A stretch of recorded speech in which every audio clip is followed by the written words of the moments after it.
Hi, how you doing? This is Richard Harvey, the Creative Warrior. I felt like it would be a good idea to talk you through this last section because you're doing an oral presentation and it's summing up and bringing stuff together that you've been working on. And you should be fine, but I want to make sure that it's a comfortable process for you and you feel successful and happy with the outcome. So I'm going to share some stuff with you now. I'm going to show you in PowerPoint, not in the Google Classroom or Canvas that you might have been used to working in, but it'll get the point across and a little bit more directly than it might have been if I was doing it another way. So let's look at the activities for Section 8. You know, with the first part that you're doing the reading, the warm-up, and doing the activating questions. There's a lot of talk about Dave Chappelle here. There's going to be something here as well. And as you have been doing along the way, just if you don't know the answers for some of the activating questions, it's not a problem. Just go back and hit them at the end. Or if something comes up and you go, oh, there's the answer for that, you can do it while you're working on stuff. Let me get you through the first few of these things, and then I'll take you to a graphic that I created that's supposed to really help you zero in on what you need to do for the presentation. Let's look at the primary sources first. We have Dave Chappelle on the beach, or On the Beach with Dave Chappelle, which is a news article. And then we have What Happened to Dave Chappelle. And if you read the warm-up, you'll see that he walked away from a huge contract that he had with Comedy Central. He had a very successful show for 2 years and everybody loved it. It was smashing records, and they decided to give him a bigger deal.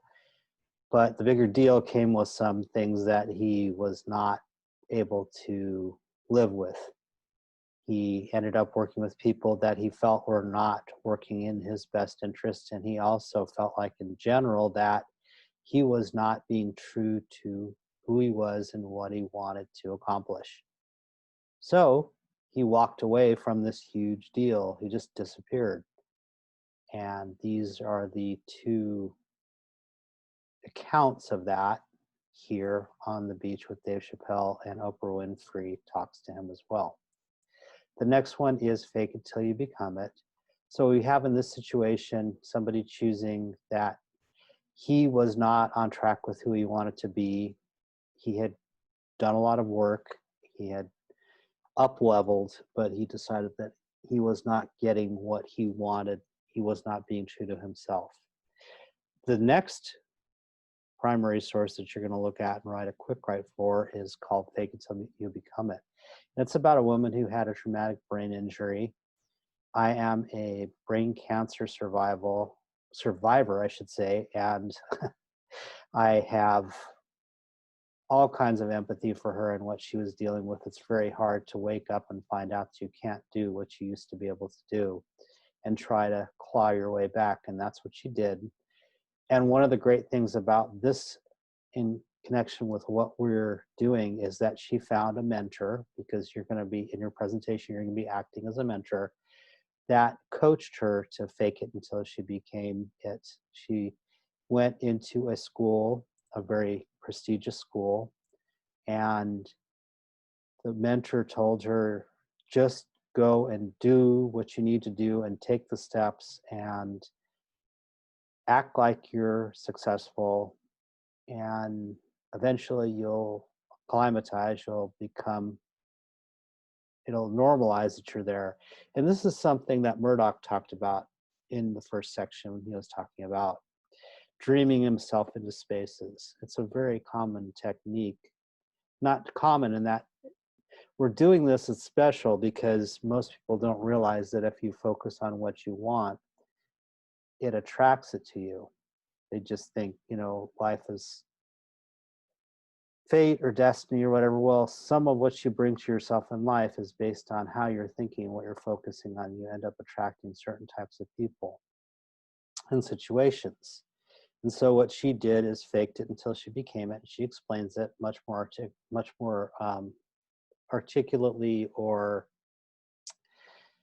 I just like her explanation. So let the primary source speak for itself, do the quick write, see what you got from that as well. And then you're going to come down here, summarize prior sections, reaching your goals and answers on critical thinking question sheet to prepare for your presentation. As I've reinforced through this entire process, this is the critical thinking. And all it is a space for you to take your, let's see here. Nope, that's down below. Take your reaching your goals that you wrote for each section and summarize it here. You're looking for what's really would be good for you to prepare best for your presentation is to connect with some sort of story, like a story about empowerment, a story about living in the moment and mindfulness, like Murdoch said in his talk. Use your story, even when it's gory, for profit surely. He wasn't talking about, like he said, the change in his pocket. He was talking about using your story for its power. Your story is very powerful. You've probably been through a lot. So bring little stories into this and it will help make your speech awesome. Living in the moment, overcoming fears. There's probably a story for all of these that you can add in. And when you're doing it, I really want you to think about how you can bring in the sense doors. The sense doors, we've talked about this a bit, into your body. What did it feel like? What did it smell like? What did it taste like? What did it look like? What did it sound like? 5 senses. Bring those senses into your little stories. And then if you share 1 to 3 stories or 4 points or whatever in your speech, they're going to be very relatable for people who are listening because they will have the senses. When you're reading a good book, what really pulls you in is the story, the senses, the stimuli that the writer puts into it. So really try and use your story as you're putting these things together and summarizing what you wrote in your reaching your goals. How can the work in your section help you reach your goals? So if you say it can help you reach your goals when we did the last section, defining the dream, knowing what actually you wanted in your vision gave you something to shoot for, okay? Well, you could puff that up with details. It really gave me a feeling for what I wanted, however you want to describe it, okay? But I'm going to give you a pretty good model in the sheet I'm going to show you in a minute, so that will help as well. Main thing is you're lining up, as you're doing these, you're lining up the information that you need to do your presentation. And you're going to have more than you need. Don't try and do too much. Just pick the juiciest things that you want that are really going to get your point across. This is how I became this successful mentor. Your role as a person who's coming back, let's go back to this, is you're going to dress the part and act like an alumnus, which is a graduate. Let's say you're 10 years out. You're going to act like you've succeeded. You've chosen something, you succeeded. You're going to dress like that thing that you've chosen, that work that you chose to do that really fulfills who you are. And you're going to talk about the steps that you took to get there. And again, that explanation sheet, it'll help you put something together on that. After you do that, after you've gotten into the part, your role is to come back and act like a successful adult who is mentoring people in your class at your age. So you get to play adult, or whatever it is that career-wise or whatever your objectives that you wanted to achieve, you defined in the first part of section 7, where you're talking about where you want to be in 5 years, the things that you want to have happened, whatever it is that you choose to put in, but make it something that adds up to a story that got you to where you're at. And then the requirements are going to be speaking from 3 to 5 minutes, and I'll go over the rubric with you, but I keep coming back to saying I should be sharing this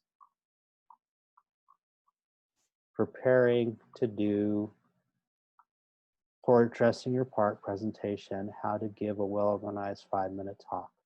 So let's look at a sample approach to the presentation. I've gone through and given you 6 sections that you can draw from. This is just a way to go. Empowerment example, I figured out what was holding me back and got let go of it. That's something we did in empowerment. That was the writing assignment. Letting go of something no longer serves. A lot of people let go of anger. So, doesn't mean it's gone away forever, but maybe something was really holding them back. Mindfulness, living in the moment. It made me more skillful at managing my emotions so I could remove them from my pathway. Because in an education, we say emotion drives attention. What that means is that if you are upset, you're thinking you're upset. You're not thinking about whatever it is you're supposed to be studying or whatever test you're supposed to be taking or whatever you're trying to learn. The only thing you're thinking about is what's upsetting you, right? Overcoming fears, understanding the nature of fear helped make more space for me to believe in myself. Okay, so we understand in that process when we're going through that section, we started to understand how the brain works and why we focus on fear and thinking about what else we could focus on that would help us to get away from that as a response. And when we were doing our gratitude journaling, that's what we were doing. We were trying to create a response of gratitude for things instead of a response of fear. Focusing on what I wanted, kept my eyes on the prize, left less room for self-doubt. Gratitude helped my mindset and attract good people in my life. Okay, so these are things, I mean, you could say when you're doing a presentation, you could do it this way, but you don't have to. It's just giving you a roadmap, a possible way you can do it. Defining the dream helped me to know what I wanted and identify the steps to get there. Okay, got to know, I mean, first of all, you want to go somewhere, you got to know where you're going to go, and then you got to figure out how you're going to get there, step by step. Keep it real. Think about the homeboys in section 1. They let go of what was holding them back, and their stories are what inspired us. It's a very inspiring video.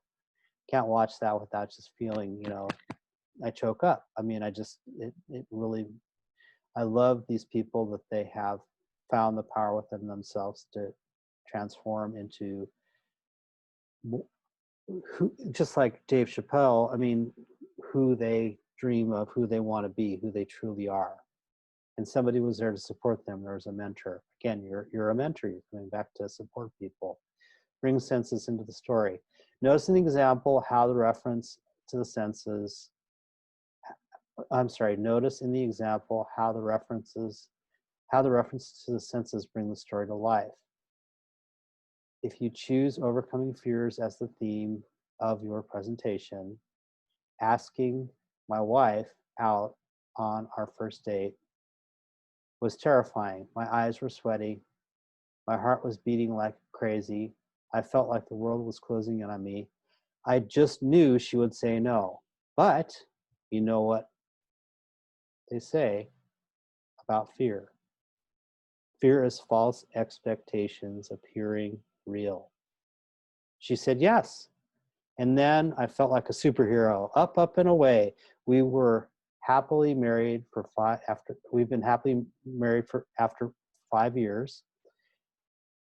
If I had my false expectations rule me, we wouldn't be together. What I learned that day helped me to start my business. We just had $1 million a year. Just knowing that if you try, if you have a chance, it made all of the difference to me. Okay, so that's a story that you could offer following this sequence. Dressing the part means looking as professional as you can. Not everybody's going to have nice professional clothes. That's okay. Just do the best you can. You want to take on the attitude. Part of dressing the part is taking on the attitude as a successful mentor coming back. But sometimes the right set of clothes can help that. So if you can do that, that's fine, but it's not a requirement. I'll take you down to the next part of it. So you've done most of the work. Remember what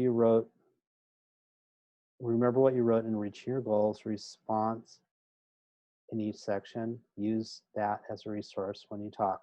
I've talked you through that earlier in the critical thinking. You're just going back and getting that information and lining it up so you can put it into your talk. Notes. Use an outline of brief bullet points. Bullet point reminders of what you want to talk about. If you are trying to see what's happening with here with me is a good example. I am not a person who can read exactly the text that is on something. And most people aren't, honestly, when they read from just, they say verbatim, whatever words are on the page. It doesn't work well. The reason that I'm saying to use notes is because you want to have an outline of what you want to talk about if you take it up with you for your speech. But you don't want a lot of details because the details will make you feel like I'm not getting all the stuff that I need to get done. Just bring the main points and the story will come out. Remember, again, Murdoch, use your story, even when it's gory, for profit surely. Do that. It's very important. Just let the story come out of you as you're making your points.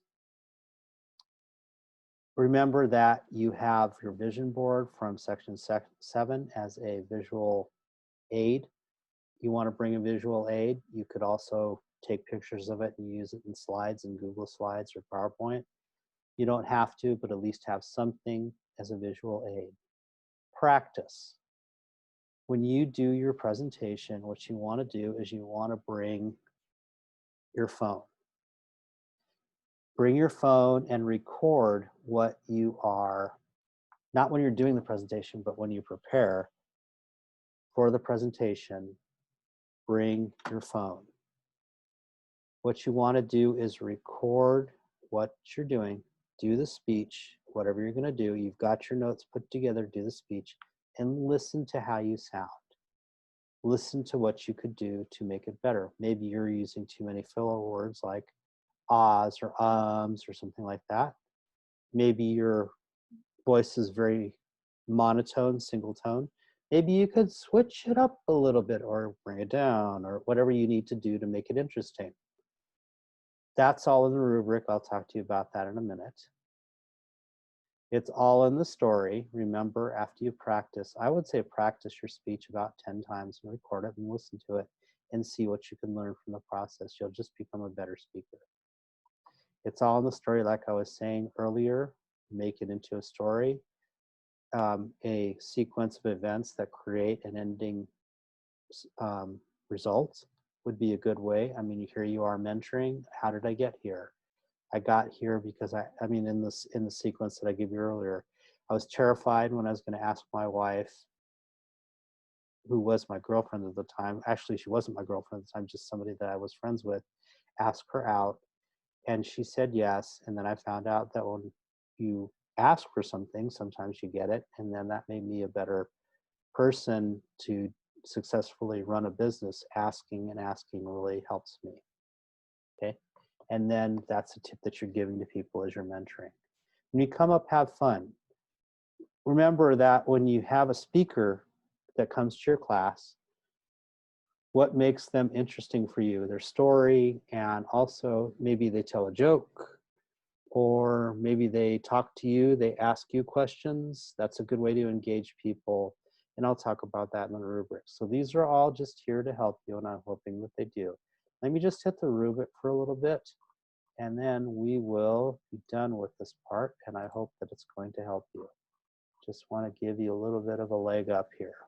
Dressing the part, I talked about it. These are the ways that you can earn points for your clothing. Again, this is only a small part of it, of the total points. Dressing nicely will feel good for you, and it will also get you some points. Do the best you can. Don't put pressure on yourself, though. Paying attention to the audience. Look at the different things that are offered here. Engages the audience, holding their attention with creativity, enthusiasm, and clear focus. Okay? So how do you keep things interesting? A lot of times asking a question. That's actually, I was talking about that just a minute ago. Asking a question that gets them thinking about how they would solve a problem that you solved, and then they're thinking about how they could become a mentor, which is what you are.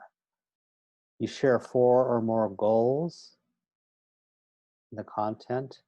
Again, the steps along the pathway to get to where you are as a mentor. Going back to whatever section you want to choose, whatever story, whatever helped you to get to that point. How did you organize to get to where you are now? And then there's visual aid, sharing a visual aid. You've got your vision board that you created. That's what it's for. Again, you can take pictures and use slides of it if you want, but you can also just use the whole vision board and hold it up and point to it, whatever works best for you. Try to do it within the allotted time, presentation length. You've got 3 to 5 minutes. Again, the whole idea is not to put too much into it. Just get your point across in a way that somebody, maybe if somebody were talking to you and wanting to get your attention, how would you want them to do it? Well, do that for the you that's sitting in the audience, because there's a lot of them. People want people to pay attention to them. They want them to acknowledge that they exist. And speaking skills, we'll talk about that. How do you do that? And they want it to be interesting. Not only just the facts, but also what makes that story gory for Prophet Shirley, or what makes it beautiful for Prophet Shirley. Okay? Speaking skills, making eye contact, clear communication, express with poise. You're comfortable. You're not like, freaked out. It's okay. When you get up there, you might feel nervous. Don't worry about it. That's giving you energy to help you present. You'll get through it, and eventually that will transform, and you'll start talking. And when you stop trying really hard and you just let it flow, let the story flow through you, you will have an amazing speech. Enthusiasm and confident mastery of the material. Again, how does that happen? Because you practiced, because you brought an outline, because you didn't try to do too much, because you just came prepared. Okay? Have a total of 24 points. Each section has a possible 4. Again, back up to the dressing the part. Even if you just wear a button-up shirt and clean pants, you get half of that. And if you take care of the rest of the stuff, that's 22 out of 24 points. That's an A. That's awesome. Or if you're not choosing to think about, A's or B's. Okay? So there you go. There is a kind of a assistance video for you to get you ready to do this presentation. And really enjoy being the mentor, enjoy dressing the part. I just want you to have that feeling. Remember, bring in the sense doors as you're describing your story. Bring in your vision, your sound, your taste, your smell, your touch. All those things will help make your story powerful and engaging and interesting. Okay, I hope this has helped, gotten you on track to do your presentation. With everything you have here, you should be fine. Enjoy the process and becoming the mentor, dressing the part. Thank you so much, and I can't wait to see some of your presentations. Hopefully they'll come my way. Be well.